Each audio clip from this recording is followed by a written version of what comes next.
Assalamualaikum warahmatullahi wabarakatuh.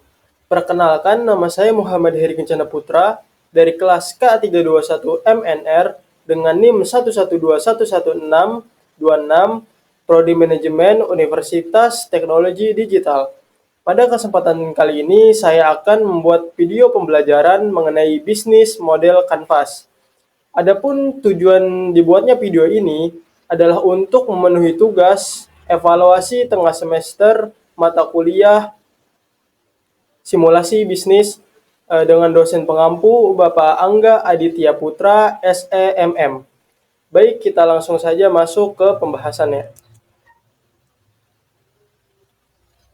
Poin-poin yang akan dibahas pada video kali ini adalah yang pertama ada pengertian bisnis model Canvas, yang kedua ada tujuan pembuatan bisnis model Canvas, yang ketiga ada manfaat model bisnis Canvas, yang keempat ada 9 elemen dari bisnis model Canvas, yang kelima ada studi kasus, dan yang keenam ada kesimpulan. Baik, kita langsung masuk saja ke pembahasan yang pertama, yaitu pengertian bisnis model Canvas. Bisnis model Canvas atau BMC merupakan sebuah strategi manajemen yang disusun untuk menjabarkan ide dan konsep sebuah bisnis ke dalam bentuk visual. Secara sederhana, BMC adalah kerangka manajemen untuk mempermudah dalam melihat gambaran ide bisnis dan realisasinya secara cepat. BMC berbentuk dokumen satu halaman yang bekerja melalui elemen fundamental bisnis atau produk, serta menyusun ide dengan cara yang koheren. Model bisnis ini pertama kali diperkenalkan oleh Alexander Osterwalder dalam bukunya yang berjudul Business Model Generation. Dalam buku tersebut, Alexander mencoba menjelaskan sebuah framework sederhana untuk mempresentasikan elemen-elemen penting yang terdapat dalam sebuah model bisnis. Ada 9 elemen penting dalam BMC, yaitu customer segments, value proposition, channels, customer relationship, revenue streams, key activities, key research, key partners, and cost structure. Pembahasan yang kedua yaitu tujuan pembuatan bisnis model Canvas. Tujuan pembuatan BMC adalah untuk membantu perusahaan merancang perencanaan proses bisnis dan menetapkan serta memvalidasi poin penting dalam bisnis seperti sumber daya yang ada, aktivitas, hubungan yang akan dijalin dengan pihak terkait, pendapatan, hingga pengeluaran yang harus dikeluarkan. BMC juga dapat membantu mempersingkat waktu penulisan perencanaan, meningkatkan fokus perusahaan, dan memperjelas tujuan perusahaan. Pembahasan yang ketiga yaitu manfaat model bisnis Canvas. Manfaat model bisnis Canvas atau BMC meliputi yang pertama, untuk mempersingkat penulisan perencanaan bisnis. BMC membantu mengorganisir dan mengkomunikasikan ide bisnis secara visual dan mudah dipahami, sehingga memudahkan dalam melakukan perencanaan bisnis. Manfaat yang kedua, meningkatkan fokus perusahaan. BMC membantu perusahaan menjaga fokus pada poin-poin penting, seperti sumber daya, pasar, dan keuangan, dengan menyajikan informasi dalam suatu gambar yang mudah dipahami. Manfaat yang ketiga, kolaborasi dan komunikasi yang lebih baik. BMC dapat digunakan oleh tim untuk menyederhanakan komunikasi dan kolaborasi dalam merencanakan perencanaan bisnis, karena semua anggota tim dapat memahami dan mengambil peran yang sama dalam mengembangkan model bisnis. Yang keempat, ada membantu mengolah ide mentah bisnis. BMC membantu dalam mengolah ide bisnis dan menyesuaikan strategi tersebut dengan kondisi pasar yang berubah, dengan memungkinkan pengusaha untuk mengubah konsep bisnis mereka sesuai dengan perubahan.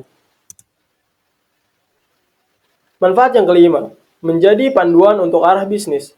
BMC dapat menjadi panduan untuk arah bisnis, membantu perusahaan menentukan pasar yang sesuai target dan menyesuaikan produk atau layanan yang ditawarkan dengan kebutuhan pelanggan. Yang keenam, ada menentukan pasar sesuai target BMC. Sesuai target, BMC membantu perusahaan menentukan target pasar yang sesuai dengan memahami segmen pelanggan dan mengidentifikasi peluang yang ada di pasar tersebut.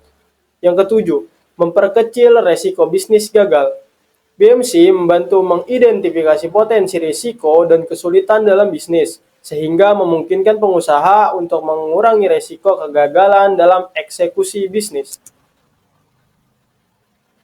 Poin yang keempat, ada 9 elemen dari bisnis model kanvas atau BMC. Bisnis model kanvas atau BMC terdiri dari 9 elemen utama yang membentuk kerangka bisnis sebuah perusahaan. Berikut adalah 9 elemen tersebut. Yang pertama ada customer segment atau segmentasi konsumen. Elemen atau komponen bisnis model kanvas yang pertama adalah customer segment atau biasa dikenal dengan segmentasi konsumen. Dalam hal ini, pelaku bisnis harus menentukan segmen konsumen mana yang akan menjadi target pasar bisnisnya. Segmentasi yang digunakan beragam, mulai dari usia, jenis kelamin, pekerjaan, keadaan ekonomi, hingga status sosialnya. Beberapa poin ini dapat dijadikan acuan saat menentukan segmentasi konsumen. Sebagai contoh, brand minuman kopi menciptakan dua produk untuk memenuhi dua segmen konsumen yang berbeda. Lalu ada sebuah maskapai pesawat menyediakan dua layanan untuk dua segmen konsumen yang berbeda. Yang kedua ada value proposition atau proposisi nilai konsumen. Elemen bisnis model kanvas yang selanjutnya adalah value proposition. Dengan membuat value proposition, pelaku bisnis dapat mengetahui manfaat apa yang akan konsumen dapatkan saat menggunakan produk atau jasa yang ditawarkan. Dalam elemen ini, pelaku bisnis dapat menyusun nilai atau value yang akan diberikan kepada konsumen melalui produk atau jasa bisnisnya. Mereka bisa menjabarkan keunggulan, kekuatan, dan keunikan yang membedakan produknya dengan kompetitor. Sebagai contohnya, saya akan memulai bisnis coffee shop untuk mahasiswa. Keunikan atau kelebihan apa yang akan saya berikan kepada konsumen sebagai pembeda dengan coffee shop kompetitor? Apakah harga yang ditawarkan lebih terjangkau? Apakah menu yang ditawarkan lebih beragam? Atau fasilitas yang diberikan lebih baik dari kompetitor? Yang ketiga ada channels atau saluran. Elemen pada BMC atau Business Model Canvas yang ketiga adalah channels atau saluran. Maksud dari channels di sini adalah media atau sarana yang akan pelaku bisnis gunakan untuk menyampaikan produk dan jasa kepada konsumen. Channel menjadi salah satu faktor penentu keberhasilan dari sebuah bisnis. Pikirkan dengan tepat saluran apa yang akan digunakan untuk menjangkau konsumen. Pada contoh bisnis coffee shop, untuk mahasiswa yang tadi sudah saya sampaikan, kamu bisa menggunakan saluran media sosial dalam menyampaikan value proposition kepada konsumen. Channel merupakan salah satu elemen penting dalam bisnis model kanvas ini. Yang keempat ada revenue streams atau sumber pendapatan. Dalam 9 elemen bisnis model kanvas, revenue streams menggambarkan dari mana saja sumber pendapatan yang pelaku bisnis dapatkan dari bisnis tersebut. Penting untuk pebisnis mengelola sumber pendapatan ini dengan semaksimal mungkin. Pikirkan bagaimana cara untuk meningkatkan dan memperbanyak sumber pendapatan dari bisnis yang dijalani. Pebisnis harus memikirkan dengan baik strategi apa yang bisa digunakan untuk memaksimalkan sumber pendapatan. Contoh untuk bisnis coffee shop yang tadi, selain bisnis, saya bisa mendapatkan pemasukan dari produk minuman yang saya jual. Saya bisa memanfaatkan sumber pendapatan lain seperti menjual kopi, peralatan seduh, kelas belajar kopi, dan lain sebagainya. Saya sudah memaksimalkan pendapatan bisnis dari berbagai sumber. Dengan begitu, saya akan meningkatkan dan memperbanyak sumber pendapatan. Yang kelima ada key research atau sumber daya. Key research adalah elemen bisnis model kanvas yang berisikan daftar sumber daya yang sebaiknya bisnis kamu miliki untuk mewujudkan value proposition. Kamu perlu memiliki sumber daya yang sesuai guna mendukung berkembangnya bisnis dan tetap kompetitif. Dalam elemen key research ini dapat dikategorikan menjadi 4 bagian, yaitu yang pertama physical research, seperti tempat usaha, bangunan, mesin produksi, bahan baku, dan jaringan distribusi. Yang kedua ada intellectual research, seperti merek, hak cipta, dan juga trademark. Yang ketiga ada human research, seperti sumber daya manusia. Dan yang keempat ada financial research, seperti cash, kredit, dan lain sebagainya. Yang keenam ada customer relationship atau hubungan konsumen. Customer relationship merupakan elemen bisnis model kanvas di mana sebuah perusahaan menjalin komunikasi atau hubungan dengan konsumen. Pebisnis perlu memahami bagaimana cara untuk menjalin hubungan yang baik dengan konsumen agar konsumen tidak berpaling ke kompetitor. Karakter atau perilaku konsumen tentu berbeda satu sama yang lain. Untuk itu, pebisnis harus jeli dalam memahami setiap karakter, sehingga bisa menemukan cara untuk mengambil hati dan mempertahankan konsumen. Tidak hanya itu, pebisnis juga harus mengetahui cara bagaimana menghadapi komplain dengan baik, menjawab berbagai pertanyaan konsumen, dan lain sebagainya. Beberapa contoh dalam customer relationship yang dapat diterapkan adalah dengan memberikan potongan harga, mengadakan giveaway, dan program membership. Yang ketujuh ada key activities atau aktivitas yang dijalankan. Key activities adalah elemen yang ada di dalam bisnis model Canvas yang menggambarkan segala aktivitas yang berkaitan dengan bisnis untuk menghasilkan value proposition. Key activities ini biasanya dipecah menjadi 3 kategori, yaitu yang pertama ada produksi. Pada kategori ini mengacu pada penyampaian produk atau jasa bisnis kamu kepada konsumen. Yang kedua ada pemecahan masalah. Menemukan solusi untuk masing-masing masalah konsumen menjadi yang utama dalam kategori ini. Yang ketiga ada platform. Memperbarui dan menginovasi platform yang digunakan dalam bisnis. Yang kedelapan ada key partnership atau kerjasama. Elemen bisnis model Canvas ke-8 adalah key partnership, berisikan daftar research yang berasal dari luar perusahaan atau eksternal yang dibutuhkan untuk mencapai key activities. Key partnership juga berguna untuk menyampaikan value ke konsumen.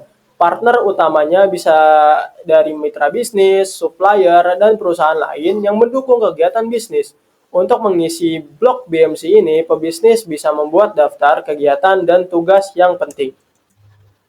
Dan elemen yang terakhir atau elemen yang ke-9 adalah cost structure atau struktur biaya. Elemen terakhir dari 9 elemen bisnis model Canvas yaitu cost structure atau struktur biaya. Di dalam blok ini, pebisnis harus memetakan biaya untuk operasional bisnis sesuai dengan value proposition yang sudah dibuat dalam langkah bisnis model di awal. Dalam cost structure ini, pebisnis bisa menetapkan biaya paling tinggi dan yang paling penting setelah key research, key partnership, dan key activities.